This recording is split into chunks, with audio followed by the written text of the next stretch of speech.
Feeling ravenous. 3 extremely concerned aunts came upon her lying in a hollow at the bottom of what she called Fern Hill. It was after dusk, growing dark, and she should have left hours ago, but the hollow was so comfy, and she didn't feel like moving. "Briar Rose," Flora said with a spank in her voice, "we were looking all over for you." There was real emotion on her face, the 13-year-old Rose had noted. On all their faces. The usual presence of serenity was gone.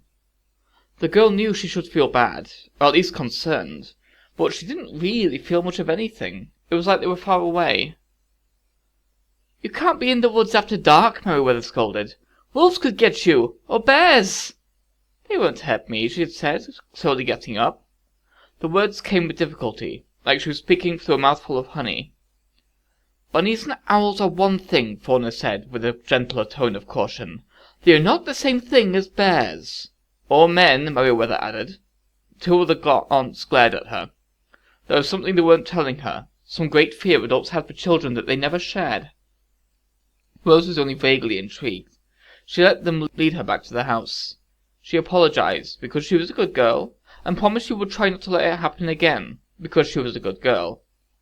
Then she went straight to bed, and slept for 13 hours and still didn't want to get up. She came to on the ground, the sickening smell of bile filling her nose and mouth. Phillip was kneeling next to her, holding her hair and shoulders, looking into her face with concern.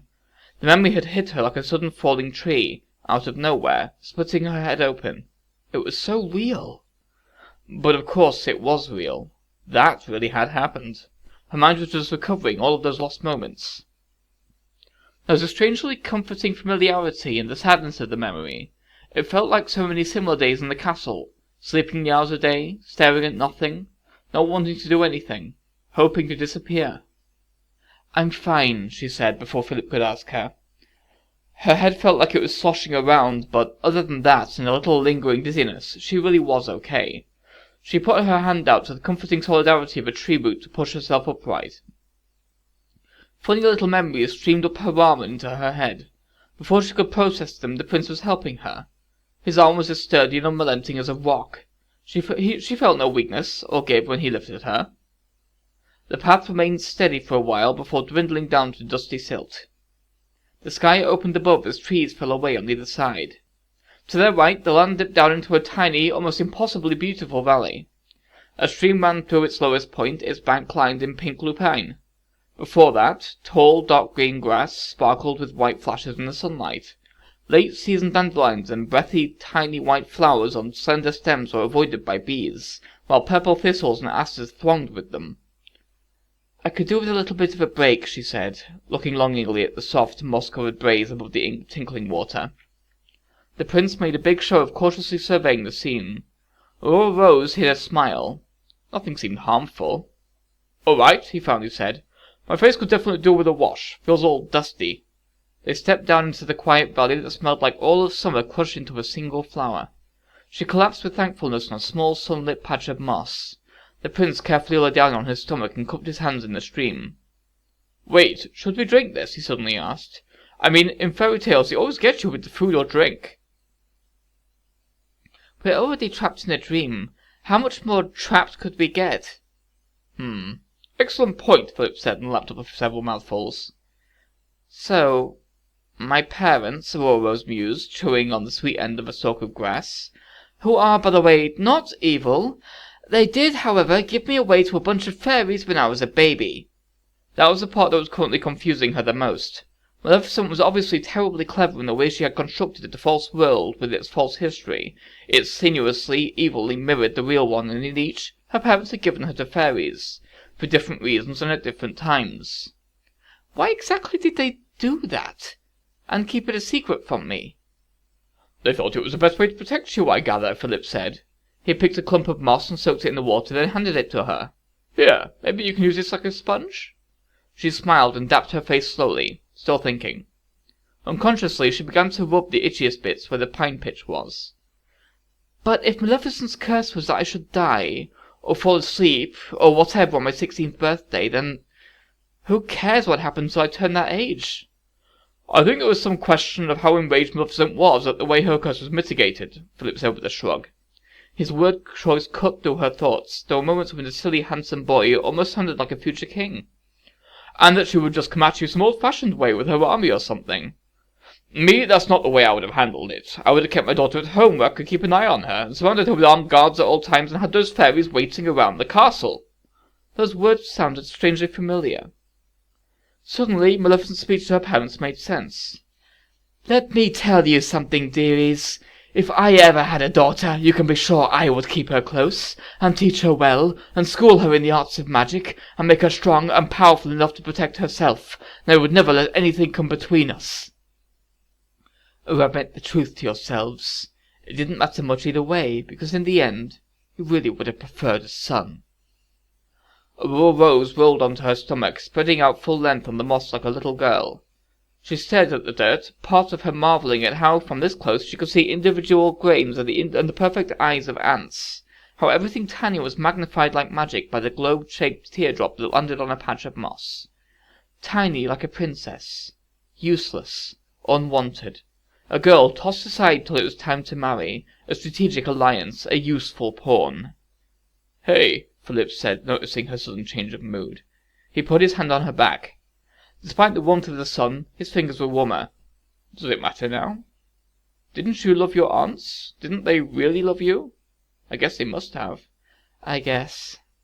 "Believe me, I can tell you as someone who was raised properly, a royal prince in a royal castle, you probably have more love and freedom and fun than any prince or princess I know. Before she died, my mother was someone I saw once a day, at the end of the evening, for a very proper kiss on the cheek, and a recitation of the day's lessons.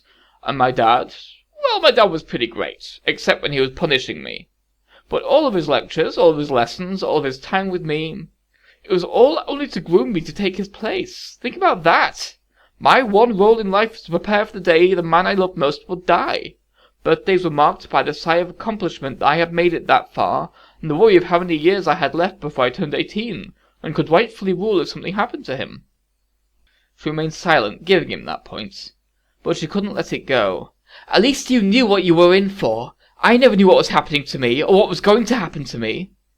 "Yes, that was a tactical error, I think we established that," Phillip said a little impatiently. "But the point of it was to keep you safe. You understand that, right? I'm sure in their own weird way your parents cared about you. Maleficent, despite her acts, most assuredly did not." Aurora Rose allowed herself one moment of crazy thought. What if Maleficent had loved her? What if her heart had melted just a little, and she had really adopted the princess, and brought her into her evil ways, and taught her the great summoning spells, and made her ruthless and strong and magical? Was that an unhappy ending? The princess would have become a villain, but would surely have had a mother. She would have been ruthless but independent.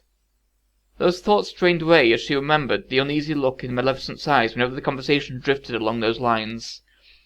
It was never a possibility. The princess wasn't the right kind of daughter for her. She was too weak, too kind, too dumb. "I'm bad at maths," she said aloud with a bitter smile. "What?" Phillip asked, confused. "I was just thinking about my relationship with Maleficent. I just spent, on top of everything else, being this stupid princess. I can't even do the maths they tried to teach me." "The fairies taught you maths?" he asked, confused. "I didn't know the fairies even did that kind of thing." "No, Maleficent tried," she said with a sigh, picking a fresh stalk of grass and starting on it. "She hired a tutor for me, but I was terrible at it." "Where?" "In the castle, silly, in my bedroom or the library." "Yes, but that castle over there, in this dream?" "Yes, Philip. Maleficent didn't melt out of the woods to teach me maths while I was being raised by the fairies." Philip had the indecency to laugh at her. "Of course you couldn't do maths here, silly. You can't do maths in dreams." She sat up. "What?" Philip shrugged, dismissing the whole thing with one boyish expression. "Everyone knows that. For some reason you just can't. Everyone I know, even Sir Gawain, who's like 100 years old, has these nightmares where you're sitting at the desk with an abacus and the teacher above you, smacking your fingers with a rod for being so stupid. Equations don't make sense, even simple ones. I can't do Latin in dreams either. I don't know if that's true with everyone else, though. I always start off hic, haich, hoc, and then things get weird. In fact, just thinking about it now, none of it makes sense. What is a declension anyway?" Philip prattled on, but Aurora Rose ignored him. Even the most aggravating parts of her life were a lie. Maths wasn't real in this world. About 20 years of false history, and they couldn't even be useful. This time she had spent, the tears of frustration. How stupid she thought she was! Stupid, pretty princess! She looked up at the heavens, the amazement at there still actually being a natural world and her being in it hadn't quite worn off yet. The sky was a light blue and large puffy clouds moved slowly across it. The ground was uncomfortable in a few places under her, but not enough to really matter. The breeze was warm when it blew. Phillip leaned over her, and for a moment she caught her reflection in his eyes, but then lost herself in them instead. "Can I kiss you? Would that be all right?" he asked softly. She grazed him with a smile. "Is this because I look like I'm sleeping?" "No," Phillip said, pulling back. "You just look beautiful, and I love you." "I was kidding, Prince Sirius. You may give me one small kiss, on the cheek, for now." He leaned over and kissed her, but he lingered a little more than she imagined he would. She felt his breath, warm and moist, but not unpleasant. Their faces stayed close another moment, sneaking in a second almost kiss. He sat up and looked into her face, into her eyes. He pushed a tendril of her hair back over her head. She was enjoying it immensely. "I think," he finally said, "I think we should probably get moving. It's kind of amazing Maleficent hasn't found us yet." "I don't think she can leave the castle," Aurora said lazily, stretching. She wasn't sure how she knew this. If she could have, she would have. In the last few years. Certainly by now. "Well, it wouldn't hurt to get a good head start. She might not be able to leave the castle, but she could send someone." "Someone else outside?" "The exile, the minstrel. She'd completely forgotten about them. Have you seen anyone else out here? Sort of a wasted individual, might have a lute? Or maybe you knew him, our court minstrel, Master Tommins?" Phillip raised an eyebrow. "I haven't seen a soul or sign of anyone since I got here. It felt like I was alone in the world. Once in a while I could hear faint sounds from the castle courtyard, mere whispers on the wind. That's how I knew there were people inside." "Not one? Not even a sort of fat little older man, white moustache, thinks he's a king?" Philip's face went ashen. "Who is this you speak of?" he asked, trying to control his emotion. "The exile. He was thrown into the outside years ago for high treason. We all assumed he died, but I guess out here he could have lived after all." "What was his name?" Philip demanded, putting his hands on her shoulders. "There was only one other king for leagues in any direction around here." "We never spoke of his name. It was forbidden," she stammered. "Hugh? Hugley? Humboldt?" "Hubert!" the prince said with a cry, falling back. "Hubert, that's right," Rose said with relief. Then she suddenly got it. "Oh." "He's my father, Rose," Philip said bleakly. "He's been out here all this time and I didn't even know it. Of course he would have been in the castle too, I forgot. And your parents were in the throne room when it all happened, waiting for the wedding ceremony." "I'm so sorry. Well, sort of," she added, thinking. "Perhaps it was better for him to be out of here than in there all this time. Maleficent could have killed him for his blood in there." "We've got to find him," the prince said, leaping up. "He's lost out there, somewhere." "Philip," Aurora said gently, standing up and putting her fingers on his arm, "I think the best thing we can do right now is escape this whole place ourselves and wake up, rescuing everybody in the process. His body, his real self, remember, is still in the other world." Philip started to argue, then stopped. "You're right," he said with a deep breath. He squared his shoulders and set his jaw. "That's the right thing to do. That's what he would want me to do. That's what a king would do." They made their way stoically, if regretfully, back up the side of the pretty valley, Aurora was putting a comforting hand on the prince's arm. He smiled and patted it, but that couldn't disguise the worry that floated just below the surface of his eyes. When they were back on the path, she took a last deep breath of the wildflowers and turned back down the path towards the woods. "All right, but most of my, potential lives involved being stuck. Stuck in a castle, the real one I mean, in the real world, until I was 16 and married off like a real princess," she chattered, trying to distract him.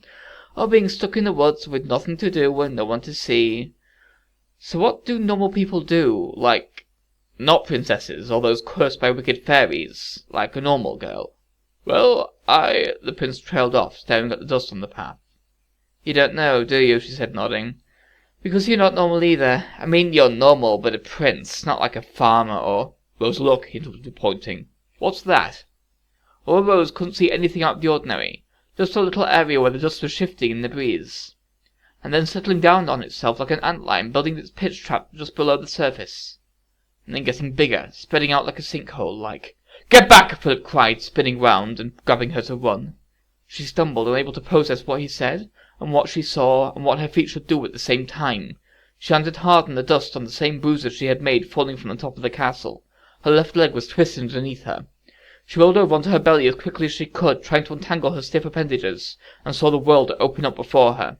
Like a devouring mouth, like nothing she had ever seen before or could possibly imagine, the ground itself was falling away into a yawning crack that gaped wider and wider, pulling all of the surrounding dirt and rocks and grass with it. It devoured the path, coming towards her as fast as a horse at full gallop. "Rose!" Phillip shouted, spinning around when he realized she wasn't behind him. Without a second thought, he ran back and grabbed her, reaching round her waist and throwing her over his shoulder. He staggered under her weight for a moment and then began to run. "Put me down!" she shrieked. "I can walk!" She watched upside down as the earth continued to be eaten away, the edge of the abyss now almost at his feet. "Didn't seem like it," Phillip huffed. "Put me down!" she screamed. "We'll go faster!" Swearing, the prince did, pausing only a moment to set her on her feet. He did not let go of her hand. The two took off, and only had to pull her a little. Grace, the fairy's gift, according to his story, seemed to pertain to her running as well as dancing. She might not have been as fast as he, but she was nimble and fleet, and didn't need to look at her feet to avoid stumbling. But it didn't help her with stamina. She pushed hard, almost crying at the effort. There was a tiny part of her that just wanted to give up and admit there was no escape and no sense wasting energy trying. But she was astonished to see that weak impulse completely overcome by the immediate will to survive.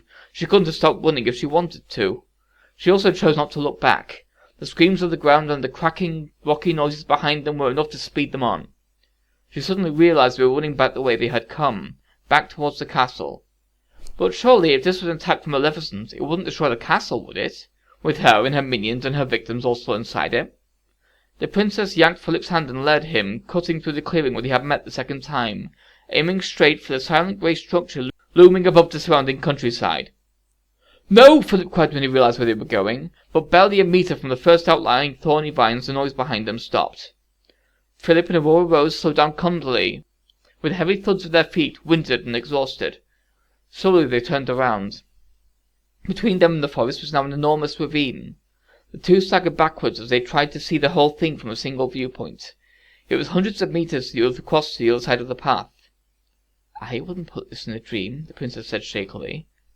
It was like the gorge was too large to be believable, like her mind couldn't encompass just how big it was. Her eyes kept darting to different points along its cliffs, where the dirt changed colour, where there was a particularly large rock jutting out, where what looked like very much like giant ancient bones pressed up against the newly revealed earth. Anything to focus on distracted from trying to comprehend the whole thing. All was silent now except for the occasional distant rumble of rock or tsh of a scree avalanche working itself free from somewhere in the depths. Cautiously, without saying a word, Aurora Rose and Philip shuffled to the edge and peered over. The ravine wasn't endlessly deep, as they had probably feared, but it was fairly deep, and it was filling with water as rivers and lakes along it were being drained along into its bottom. Philip and Aurora Rose looked at each other. "If we go down to cross," the prince said hesitantly, "she could seal it back up over us immediately, right?" The idea of instant black death did not appeal to the princess at all, but neither did the idea of being stuck in the half-state of a dream world forever. But if she wanted to kill us outright, couldn't she have just opened the earth immediately below us? She's trying to lead us back, force us back into the castle. She needs us, or me, alive and close by, for now. Good point. Besides, do we have a choice?" The prince sighed and shook his head. "No." He started his way down, testing the firmness of footholds before holding his hand out to her. She took it, idly observing how in moments of need, at least, his touch was suddenly becoming less strange. Her other hand she trailed along the cool dirt beside her, letting it tangle in roots. How much of this was the real world, and how much was secret layers of her own self? "Well, it wasn't the stream I drank from," Philip said with a lopsided smile. "That was the trap, I mean." Suddenly she didn't feel like smiling. Didn't feel the urge to mirror his face. She felt weak and sick.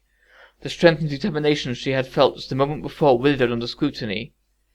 "It was a trap, wasn't it?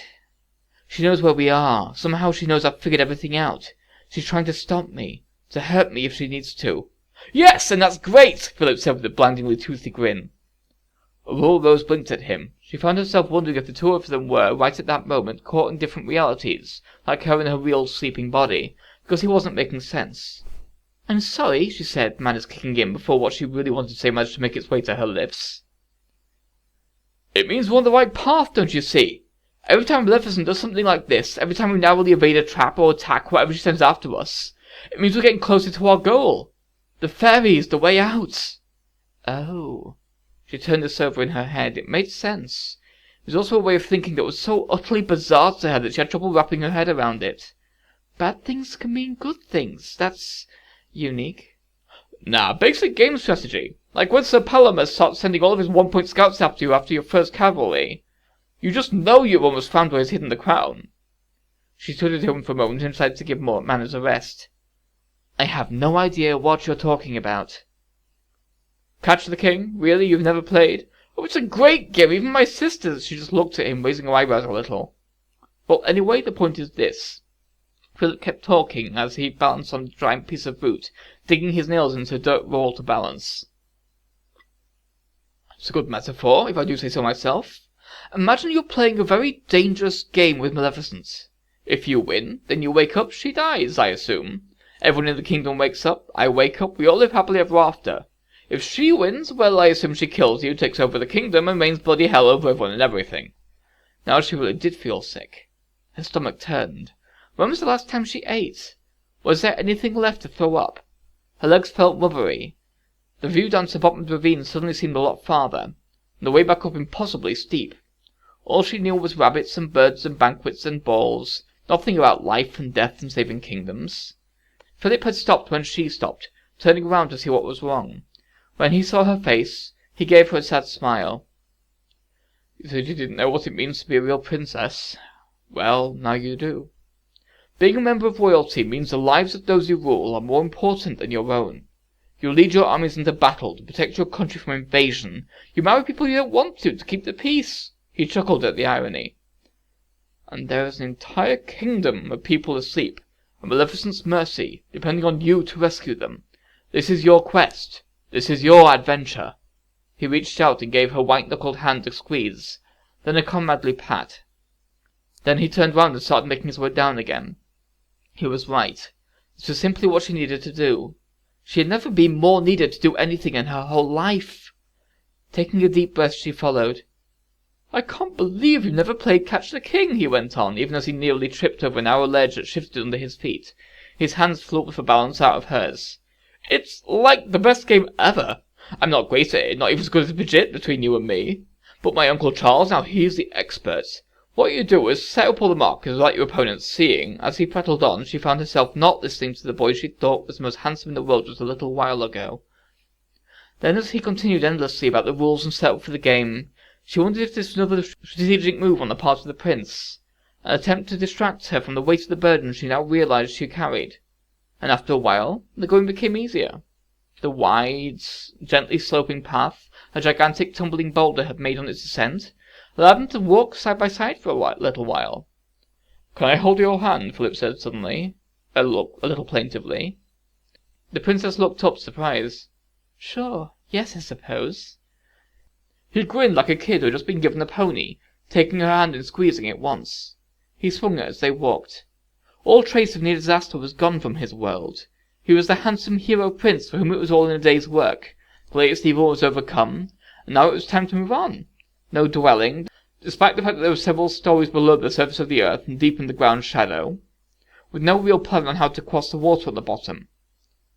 Thank you, she said after a minute or two, for carrying me back there. Of course, he said, breaking off a root with his free hand as they walked. He looked at her mischievously. But if I'm going to have to rescue any more, pick you up and throw you off my shoulder, it would be better if you wore softer shoes next time. There won't be a next time. I won't be needing that service again, thank you, she said haughtily. I was just caught unprepared. What is with you girls and pointy shoes anyway? Get yourself a nice flat-heeled pair of boots, that's all you need. I didn't wear shoes at all in the forest. I was barefoot all the time and my skin was as thick as hides. I had so many shoes in the castle, all different colours. She stopped thinking about it. Then she reached down with her free hand and slipped off her golden shoes. With a gentle toss, Aurora rose threw them into the ravine.